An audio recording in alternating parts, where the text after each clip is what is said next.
Trump social மீடியாவில் ஒரு மாதிரி இருக்காப்புல, நேரில் ஒரு மாதிரி இருக்காப்புல. ஏன்னா சோசியல் மீடியாவில் போட்டு ரஷ்யாவை பழக்க வேண்டியது, அதை தாண்டி ரஷ்யாக்கிட்ட எண்ணெய் வாங்குற நம்மளையெல்லாம் போட்டு வந்து பழகிறாப்புல. ஆனால் நேரில் புடின் அவங்கள சந்திக்கும் போது நல்லா ஜாலியாக பேசிக்கிறாப்புல, நல்லா பயங்கரமான தோசு, ரொம்ப நாள் பழகின தோசு மாதிரி வந்து பயங்கரமாக பேசுகிறாப்புல. இப்படி போய்கிட்டே இருக்குது. இவர் எப்போ அந்நியனாக மாறுவாப்புல, எப்போ அம்பியாக மாறுவாப்புலன்னு அவர்கிட்ட கேட்டு தான் தெரிஞ்சுக்கணும். இப்படி அந்த மீட்டிங் பக்காவாக முடியுது. ஆனால் என்ன, எந்த ஒரு ஒப்பந்தமும் எட்டலை. 2 பேரும் 3 மணி நேரமாக பேசுகிறாங்க. பல விஷயங்களில் முன்னேற்றங்கள் நடந்திருக்குன்னு சொல்கிறாங்க. ஆனால் ஒரு ஒப்பந்தமும் கையெழுத்தாகலை. இப்படி போயிட்டுருக்கா. 2 பேரும் ஒரே நேரத்தில் வந்து ப்ரெஸ்ஸுக்கிட்ட வந்து நிற்கிறாங்க. எப்போ கேள்வியை கேளுங்க அப்படின்னு ஒரு 10 நிமிஷம் தான் அங்கே நின்றுருப்பாங்க. எந்த கேள்விகளுக்கும் அங்கே பதிலான்னு சொல்லலை. அவங்க வந்து 2 பேரும் மாற்றி மாற்றி புகழ்ந்துக்கிட்டு அந்த மீட்டிங் வந்து முடிச்சிருவாங்க. சொல்லியிருந்திருப்பாங்க இது மாதிரி முன்னேற்றம் வந்து நடந்துருக்கு அப்படின்னு. அந்த மீட்டிங்கில் என்ன நடந்திருக்கு, இந்த பிரச்சனை ஆரம்பித்ததுலேருந்து இன்னைக்கு வரைக்கும் இந்த வீடியோவில் பார்க்க போகிறாங்க. எல்லாருக்கும் வணக்கம், நான் தான் பாலாஜி பேசுகிறேன். முதல்ல இந்த பிரச்சனை ஆரம்பித்தது வந்து பிப்ரவரி 2022ங்க. அன்னைக்கு தான் வந்து ரஷ்யா உக்ரைன் மேலே வந்து போர் தடுத்து உள்ளே போகிறாங்க. இப்படி போகிறவங்க வந்து பார்த்துட்டிங்கன்னா, எப்பா கொஞ்ச நாள்லேயே உக்ரைனை பிடிச்சிருவாங்கப்பா அப்படின்னு எல்லாராலையும் வந்து சொல்லப்பட்டுச்சு. ஆனால் இப்படி நாட்கள் போக போக அது அவ்வளோ ஈஸியாக இல்லை. ரஷ்யானால் உடனே உக்ரைனை பிடிக்க முடியலை. அங்கே எதிர்த்து நின்றுக்கிட்டே இருக்காங்க. இப்படி நாட்கள் வந்து மாதங்களாக மாறுது, வருஷங்களாக வந்து மாறிக்கிட்டே இருக்குது. ஆனால் உடனே அமெரிக்காவோட ரியாக்ஷன் என்ன இருந்தது அப்படின்னா, நீ போரை தொடுக்கிறியா அப்படின்னு வரி மேலே வரியை வந்து போட்டுக்கிட்டே இருந்தாங்க. இப்படி போயிட்டு இருக்கும்போது தான் ரஷ்யா பார்க்குது, என்னடா அது நம்மள்கிட்ட வந்து காசு வரணும் அப்படின்னா ஏதாவது ஒரு பொருளை விற்கணும், இவங்க என்னடானா வரியை வந்து போட்டுக்கிட்டு இருக்காங்க. சரி ஓகே, நம்ம ஃப்ரெண்ட்ஸை கூப்பிடுவோம் அப்படின்னு இந்தியாக்கிட்டையும் சீனாக்கிட்டையும் வந்து எண்ணெய் விற்க வந்து ஆரம்பிக்கிறாங்க. இது மாதிரி ஆஃபரில் வந்து இந்தியாவுக்குலாம் வந்து பயங்கரமான எண்ணெய் வந்து கொடுக்குறாங்க. முதல்ல ரொம்ப கம்மியாக வந்து நம்ம எண்ணெய் வந்து வாங்கிக்கிட்டு இருந்தோம். ஆனால் அதுக்கப்புறம் கிட்டத்தட்ட 30-35% நம்ம தேவைகளுக்கு ரஷ்யாவே நம்பியிருக்கோம் இப்போதைக்கு. ஏன்னா ஆஃபரில் நம்மளுக்கு என்ன கிடைக்குது, நம்ம ஃப்ரெண்டு கொடுக்குறாப்புல வாங்காமல் இருப்போமா, அங்கே ரஷ்யா கிட்ட சூப்பராக வந்து வாங்கிக்கிட்டு இருக்கோம். அது மட்டும் இல்லாமல் ஆயுதங்களும் ஒரு 35% அங்கே தான் வந்து வாங்குகிறோம். ரொம்ப சூப்பராகவே போயிட்டுருக்கு. அங்கே ரஷ்யாவுக்கும் வருமானம் வருது, போரை நடத்திக்கிட்டு இருக்காங்க. நம்மளை விட அதிகமாக சீனா தான் வந்து எண்ணெய் வந்து வாங்கிக்கிட்டு இருக்காங்க. இப்படி பல விஷயங்கள் சீனாவும் இந்தியாவும் சேர்ந்து ரஷ்யாவுக்கு பண்ணிக்கிட்டே இருக்குது. இப்படி அங்கே போர் ஓடிக்கிட்டு இருக்குது, நாட்கள் வந்து ஓடிக்கிட்டே இருக்குது. இப்படி போகும்போது தான் ட்ரம்ப் வந்து ஆட்சிக்கு வராப்புல. அவர் சொல்லி வந்ததே, நான் ஒரே நாள்லலாம் போரை நிறுத்திடுவோம்ப்பா, நீங்கள் பாருங்கப்பா அப்படின்னு தான் சொல்லி வந்தார். ஆனால் ஒரு நாள்லேயும் போரெலாம் நிறுத்தவே இல்லை. அதுக்கு நடுவில் இஸ்ரேல் ஈரான் போர் வந்து முடிஞ்சுது, இந்தியா பாகிஸ்தான் போர் வந்து முடிஞ்சுது, எல்லாம் முடிஞ்சிட்டு. ஆனால் அந்த ரஷ்யா உக்ரைன் வார் மட்டும் உடனே முடியலை. இழுக்கடிச்சிக்கிட்டே வந்துக்கிட்டு இருக்காங்க. கிட்டத்தட்ட 3 வருஷம் வந்து முடிஞ்சிட்டு. அந்த அளவுக்கு இந்த போர் நீண்டுக்கிட்டு வந்துக்கிட்டே இருக்குது. கிட்டத்தட்ட 80 வருஷம் அந்த ஐரோப்பாவில் வந்து இப்படிப்பட்ட போரே நடந்தது கிடையாதுங்க. அந்த அளவுக்கு ஒரு மிகப்பெரிய போர் வந்து அங்கே நடந்துக்கிட்டே இருக்குது. இப்படி இருக்கிற போரை எப்படியாவது நிறுத்தணும் அப்படின்னு ட்ரம்ப் நினைக்கிறாப்புல. அப்படி நினைக்கிறவர், அவருக்கு இருக்கிற ஒரே ஐடியா, ரஷ்யாவுக்கு வந்து காசை நிறுத்தணும், அப்போ தான் அந்த போரை நிறுத்துவாங்க அப்படின்னு யோசிக்கிறாரு. அப்போ தான் வந்து பார்க்குறாரு, இது மாதிரி எண்ணெயை வந்து சீனாவும் இந்தியா தான் வாங்குறாங்க, நம்ம வந்து சீனாவை கை வைக்க முடியாது அப்படின்னு நினைக்கிறாங்க. ஏன் சீனாவை கை வைக்க முடியாதுன்னா, கிட்டத்தட்ட நினச்சி கூட பார்க்க முடியாத பொருள்கள் வந்து சீனாவிலேருந்து அமெரிக்காவுக்கு வந்து இறங்கிக்கிட்டே இருக்குது. இப்படி வரி மேலே வரி வந்து போடுறாங்க, ஒரு 100-150% போடுறாங்க அப்படின்னா அது வந்து அமெரிக்காவுக்கு வந்து ஆபத்து அதிகமாக இருக்கும். ஏன்னா இதுக்கு முன்னாடி போட்டு பார்த்துருக்காங்க 100-150%. அப்படி போட்டு பார்த்ததில் வர்த்தகம் ஃபுல்லாகவே வந்து தடைப்பட்டு விட்டு, அதனால அமெரிக்காவுக்கு வந்து பாதிப்பு வந்து இருந்துச்சு. சரி ஓகே, சீனா மேலே கை வைக்க வேண்டாம், அடுத்த யார் என்ன அதிகம் வாங்குறா, இந்தியா தானே வாங்குது, அவங்கள போட்டு பிறந்துருவோம் அப்படின்ட்டு முதல்ல 25% வரியை போட்டாங்க. அது வந்து பார்த்தா எல்லா நாடுகளுக்குமே அந்த ஆவரேஜாக 20-25% தான் போட்டிருக்காங்க. ஆனால் 25% போடும்போதே ட்ரம்ப் என்ன சொன்னாப்புலன்னா, இங்கே பாருங்கப்பா, நீங்கள் வந்து என்ன வாங்கிட்டு இருக்கீங்க, அதை நிறுத்துங்க, இல்லாட்டி வரியை கூட போடுவோம் அப்படின்னு தான் சொன்னாப்புல. அப்படி சொல்கிறது மட்டும் இல்லாமல் 50% வரி அப்படின்னு உங்களுக்கு வந்து சொல்ல ஆரம்பிச்சிட்டாரு. நம்ம நாட்டிலேருந்து அங்கே எந்த பொருள் இறங்கினாலும் 50% வந்து சுங்க வரி வந்து கட்டியாகணும். இது வந்து இன்னும் அமலுக்கு வரலை. ஆகஸ்ட் 27 தான் இது வந்து அமலுக்கு வந்து வருது. இப்படி போயிட்டு இருக்கும்போது இந்தியன் தரப்புலேருந்து வந்து அறிக்கைகள் மட்டும் வந்து விட்டுக்கிட்டே இருக்காங்க. இது வந்து போய்கிட்டே இருக்குது. இப்படி போகும்போது தான் இந்த ட்ரம்ப்பு புடின் இவங்களோட மீட்டிங். இந்த மீட்டிங் வந்து பெரிய லெவலில் வந்து எதிர்பார்க்கப்படுது. இது எதிர்பார்க்கப்படுதுன்னா அந்த மீட்டிங் வந்து இப்போதைக்கு முடிஞ்சிட்டு சொல்கிறேன். மீட்டிங் நடக்க போகிறதுக்கு முன்னாடி பெரிய லெவலில் எதிர்பார்க்குறாங்க. இந்தியாவும் வந்து ஒரு பக்கம் பார்க்குது, அங்கிட்டு உக்ரைன், ஐரோப்பா நாடுகள் அப்படின்னு எல்லாரும் உன்னிப்பாக கவனிச்சிக்கிட்டு இருக்காங்க. என்னதான்டா பேச போகிறாங்க அப்படின்னு. அந்த மீட்டிங்கான நாள் நம்மளோட சுதந்திர தினம் தான், அதாவது நேற்றைக்கு இந்த மீட்டிங்காக ட்ரம்ப்பு அவரோட ஜெட்டில் வந்து அலாஸ்காவுக்கு வராப்புல. இங்கே புடின் அவங்களோட ஜெட்டில் வந்து அங்கே வராங்க. இப்படி வராங்களா, வந்து எல்லாம் சூப்பராக பக்காவாக பிளான்லாம் வந்து ரெடியாக இருக்குது. சிவப்பு கம்பளம்லாம் ஏற்கனவே விரித்து வச்சுட்டாங்க. அங்கே புடின் வந்து அப்படியே இறங்கி நடந்து வந்துட்டு இருக்காப்புல அந்த சிவப்பு கம்பளம் வழியாக. இங்கே ட்ரம்ப் வந்து பக்கா நின்றுக்கிட்டு எல்லாம் சிரிச்சுக்கிட்டு ஜாலியாக வந்து புடின்ட்டு வந்து பேசுகிறாப்புல, கையெல்லாம் கொடுத்து பயங்கர தோஸ்து மாதிரி வந்து பேசிக்கிட்டே இருக்காங்க.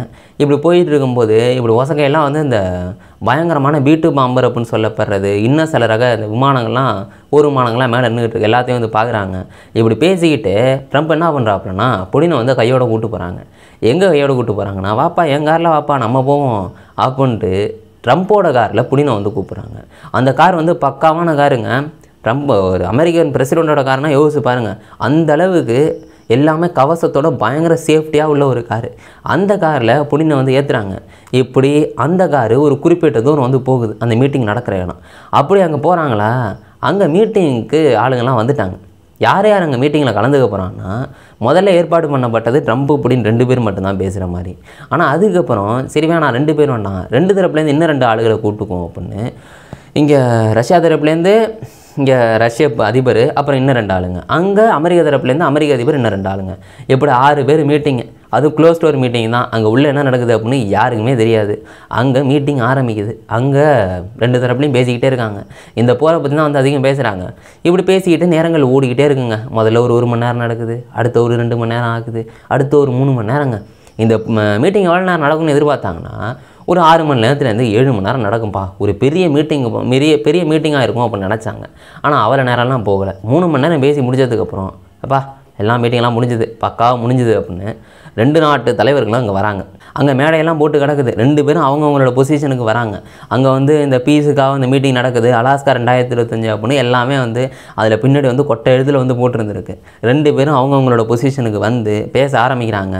எதிர்த்தாப்பில் பக்காவாக மீடியா வந்து உட்காந்துருக்கு, எல்லாம் எப்படியெல்லாம் கேள்வியை வந்து கேட்கலாம் அப்படின்ட்டு. அவங்க உட்காந்துட்டு இருக்கிறது மட்டும் இல்லாமல் ட்ரம்ப் சொல்கிறாப்புல, எப்பா நீங்கள் முதல்ல ஆரம்பிங்க அப்படின்னு. புடின் வந்து ஆரம்பிக்கிறாப்புல, என் பக்கத்து வீட்டு நண்பனே அப்படின்னு வந்து ஆரம்பிக்கிறாப்புல. எப்படா பக்கத்து வீட்டு நண்பன் அப்படின்னு வந்து கேட்பீங்க. அதாவது கிட்டத்தட்ட ரஷ்யாவோட ஒரு நிலத்துலேருந்து அமெரிக்காவோட ஒரு நிலத்துக்கு கிட்டத்தட்ட 4 கிலோமீட்டர் தான் வந்து டிஃப்ரெண்ட். அதனால ரொம்ப பக்கத்து வீட்டு நண்பரே அப்படின்னு தான் வந்து ஆரம்பிக்கிறாப்புல. ரொம்ப பெருமையாக வந்து புடின் வந்து ட்ரம்பை பார்த்து வந்து சொல்கிறாப்புல, எப்போ அவர் அமைதிக்காக போராடுறாப்புல, இப்படி பண்ணுறாப்புல அப்படின்னு பயங்கரமாக வந்து புகழ்ந்து வந்து தள்ளிக்கிட்டு இருக்காங்க. எங்கள் 2 பேருக்குள்ளே நெருங்கின ஃப்ரெண்ட்ஸ் இருக்குது, அந்த மாதிரிலாம் வந்து பயங்கரமாக அவங்க வந்து புகழ்ந்து தள்ளிக்கிட்டு இருக்காங்கன்னு வைங்க. இன்னொரு பக்கம் வந்து பார்த்துட்டிங்கன்னா ட்ரம்ப் அவர் வந்து பயங்கரமாக வந்து புகழ்ந்து தள்ளிக்கிட்டு இருக்காப்புல. இப்போ இந்த ஒப்பந்தம் வந்து எங்கள் 2 பேருக்குள்ளே வந்து நடக்கலை, ஆனால் அதை நோக்கி வந்து ஒரு மிகப்பெரிய புரிதல் வந்து புடினுக்கு வந்து கிடச்சிருக்கு அப்படின்னு ட்ரம்ப் வந்து சொல்கிறாப்புல. அதையும் தாண்டி வந்து பார்த்துட்டிங்கன்னா சில முக்கியமான விஷயங்களை பற்றி நாங்கள் வந்து பேசிட்டோம். இன்னும் சில விஷயங்கள் வந்து எங்களுக்குள்ளே வந்து உடன்படலை. அதில் சில முக்கியமான விஷயங்கள் வந்து இருக்குது, அவங்க நாட்டோட தேசிய நலனும் இருக்குது அப்படின்லாம் வந்து சொல்லி தந்துருப்பாங்க. இப்படி 2 பேரும் ஒரு 10 நிமிஷம் தான் அங்கே மீடியாவை சந்திச்சுருந்துருப்பாங்க. சில விஷயங்களை வந்து சொல்லுவாங்க. பட் வந்து அங்கே உள்ள 3 மணி நேரம் என்ன நடந்தது அப்படிங்கிறத, என்னென்ன ஒத்துக்கிட்டாங்க, 2 நாட்டு தலைவர்கள் என்னென்ன ஒத்துக்கிட்டாங்க அப்படிங்கிறதெல்லாம் டீட்டெயிலாக வந்து மீடியாவுக்கு வந்து சொல்லலை. ட்ரம்ப் சொன்னது சில விஷயங்கள் ஒத்து போயிருக்கு, சில விஷயங்கள் வந்து அப்படியே பெண்டிங்கில் கிடக்கு, இன்னும் கூடிய சீக்கிரத்தில் எல்லாமே சரியாக நடக்கும் அப்படிங்கிற மாதிரி ட்ரம்ப் அவங்க வந்து சொல்லியிருந்திருப்பாங்க. புடின் வந்து அவர் போகிற நிறுத்தணும் அப்படிங்கிற எந்த ஒரு இடத்துலையும் அப்படிப்பட்ட ஒரு வார்த்தையை வந்து அவர் யூஸ் பண்ணவே இல்லை. அவர் என்ன சொல்கிறாருன்னா, இது மாதிரிங்க சில முக்கியமான காரணங்களுக்காக தான் உக்ரைன் மேலே பயங்கரமான போர் தொடுத்தாங்க, இன்றைக்கு வரைக்கும் வந்து நடந்துக்கிட்டு இருக்கு. அந்த காரணங்களுக்கு சொல்யூஷன் கிடைச்சாதான் அவர் அந்த போரை நிறுத்துவேன் அப்படிங்கிற மாதிரி டோனில் இருக்கிறாரு. அது என்ன மீட்டிங் நடந்தாலும் அவருக்கு சாதகமாக அந்த முக்கியமான காரணங்கள் சொல்கிறாரு. இதெல்லாம் நடந்தால் தான்ப்பா நான் அந்த போரை நிறுத்துவேன் அப்படிங்கிற மாதிரி புடின் வந்து ரொம்ப தெளிவாக இருக்காப்புல. இங்கே வந்து 2 பேர் வந்து எப்பா கூடிய சீக்கிரம் ஒப்பந்தம் ஏட்டும், நல்லபடியாக முன்னேற்றம் இருக்குது அப்படின்னு வந்து சொல்கிறாங்க. பட் புடின் வந்து தெளிவாக வந்து இருக்கிறாப்புல. ஏன்னா வந்து பார்த்துட்டிங்கன்னா அவர் சொல்கிறாப்புல, இப்போ தற்காலிகமாக வேணால் போரை நிறுத்தலாம், ஆனால் நிரந்தர சொல்யூஷன் அப்படின்னா நான் சொல்கிற நல்ல காரணங்கள் இதனால தான் போற ஆரம்பித்தேன் அப்படின்னு, அதுக்கு சொல்யூஷன் கிடைக்கணும் அப்படின்னு வந்து சொல்கிறாப்புல. பாப்போம் கூடிய சீக்கிரத்தில் என்ன பண்ண போகிறாங்க அப்படின்னு. இப்படி 10 நிமிஷம் மீடியாக்கிட்ட வந்து ஏதோ பேசிக்கிட்டு இருக்காங்க. ஆனால் மீடியா வந்து கையெல்லாம் தூக்குறாங்க இது மாதிரி கேள்வி கேட்கணும் அப்படின்னு. பட்டு நிறையா அதெல்லாம் பதிலாம் சொல்லவே இல்லை. கடைசியாக வந்து புடின்னு சொல்கிறாப்புல, என்ன சொல்கிறாருன்னா, எப்பா அடுத்த வாட்டி மீட்டிங் வந்து நம்ம மாஸ்கோவில் வச்சுக்குவோம் அப்படின்னு. இங்கே வந்து ட்ரம்ப் வந்து இன்ட்ரெஸ்டிங் தான் பார்ப்போம் அப்படின்னு சொல்லிட்டு 2 பேர் மீட்டிங்கை முடிச்சுட்டு கிளம்புவாங்க. புடின் வந்து பார்த்துட்டிங்கன்னா எங்கே போவாங்கன்னா, அங்கே வந்து 2வது உலகப்போர் காலகட்டத்தில் ரஷ்யா வந்து சோவியத் யூனியனாக இருந்தப்போ வந்து பார்த்துட்டிங்கன்னா அமெரிக்காவோட விமானம் இருக்குல்ல, அமெரிக்காவிட்ட கட்டப்பட்ட அந்த விமானத்துக்கு பயிற்சி கொடுக்கறதுக்காக ரஷ்ய வீரர்கள் வந்து அந்த இடத்துல வந்து பயிற்சி வந்து எடுத்துக்கிட்டு இருப்பாங்க. அப்படி கடுமையான அந்த வானிலை காரணமாக வந்து இறந்து போவாங்க.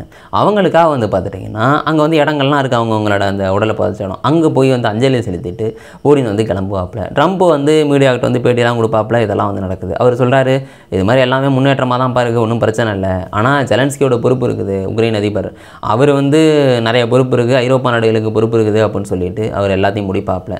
அவர் வந்து என்ன பண்ணியிருக்காருன்னா, இந்த மீட்டிங் முடிஞ்சதுக்கப்புறம் உக்ரைன் அதிபர் ஜெலன்ஸ்கியை வந்து கூப்பிட்டு ஃபோனில் வந்து பேசியிருந்திருக்காங்க. அதையும் தாண்டி இந்த திங்கட்கிழமை வந்து ஜெலன்ஸ்கி வந்து வெள்ளை மாளிகை போகிறாப்புல. அங்கே ட்ரம்ப்பும் ஜெலன்ஸ்கியும் வந்து பேச போகிறாங்க. இதுக்கான சொல்யூஷன் எடுக்கிறதுக்கு தான். அதையும் தாண்டி வந்து பார்த்துட்டிங்கன்னா நேட்டோ நாடுகள்கிட்டையும் வந்து பேசியிருந்திருக்காங்க. இப்படி இந்த பேச்சுவார்த்தை பயங்கரமாகவே வந்து நடந்துருக்கு. அதையும் தாண்டி இந்த ட்ரம்ப்பு புடின் மீட்டிங்கில் வந்து இன்னொன்று என்ன நடந்துச்சுன்னா, ட்ரம்ப்போட ஒய்ஃப் இருக்காங்களே மெலானியா ட்ரம்ப், அவங்க வந்து ஒரு லெட்டர் எழுதி அனுப்பியிருந்திருக்காங்க. யாருக்குன்னா புடின் அவங்களுக்கு. அது என்ன லெட்டர்னா, இங்கே பாருங்கப்பா, உக்ரைனில் வந்து இந்த போர் ஆரம்பித்த காலகட்டத்திலேருந்து குழந்தைகள்லாம் கடத்தப்பட்டுக்கிட்டு இருக்காங்க, அவங்க அந்த மாதிரி வேதனையில் அனுபவிச்சுக்கிட்டு இருக்காங்க அப்படின்னு ஒரு லெட்ரு மெலானியா ட்ரம்ப் வந்து அவங்க கையால் எழுதின லெட்ரு. அதை வந்து ட்ரம்ப்புக்குள்ள கொடுக்குறாங்க. ட்ரம்ப் வந்து அந்த மீட்டிங் அப்போ புடின்ட்ட வந்து கொடுக்குறாங்க. இது வந்து நடக்குது. அதை தாண்டி இந்தியாவுக்கு ஒரு திருப்தியான ஒரு விஷயம் அப்படின்னா, இந்த மீட்டிங்கில் வந்து ஒன்று சொல்லியிருந்திருப்பாங்க, இது மாதிரி வரிய வந்து போடுறாங்கல்ல நம்ம மேலே, அதுக்கு வந்து ட்ரம்ப் என்ன சொல்லியிருப்பாங்கன்னா, இந்த 3 வாரத்துக்கு எந்த பிரச்சனையும் கிடையாது, போகட்டும், அதுக்கப்புறம் வந்து யோசிக்குவோம் அப்படிங்கிற மாதிரி வந்து சொல்லியிருந்திருப்பாங்க. ஏன்னா இப்போதைக்கு சுமூகமாக போயிட்டுருக்கு. இன்னும் அந்த 15 நாளில் என்ன மாறும் அப்படிங்கிறதெல்லாம் வந்து தெரியாது. ஏன்னா ட்ரம்ப் எப்போ அந்நியனாக மாறுவாப்பில், எப்போ அம்பியாக மாறுவாப்பில் அப்படின்னு அவருக்கே வந்து தெரியாது. இந்த மீட்டிங் போகும்போது ஒரு மூடில் வந்தார், வரும்போது ஒரு மூடில் வந்தார். இப்படி இந்த மீட்டிங் வெற்றிகரமாக முடிஞ்சிருந்திருக்கு. இன்னும் நாட்கள் போக போக என்ன முடிவில் எடுக்க போகிறாங்க, என்னென்ன நடக்க போகுது அப்படிங்கிறதெல்லாம் பொறுத்துன்னு தான் பார்க்கணும். இப்போதைக்கு இதை தான் நடந்திருக்கு. இதை தான் உங்கள்கிட்ட சொல்லணும்னு நினச்சேன். என்ன தோணுதோ அதை கீழே கமெண்ட் பண்ணுங்கள். நாளைக்கு இன்னொரு வீடியோவில் நான் உங்களை சந்திக்கிறேன். Bye guys.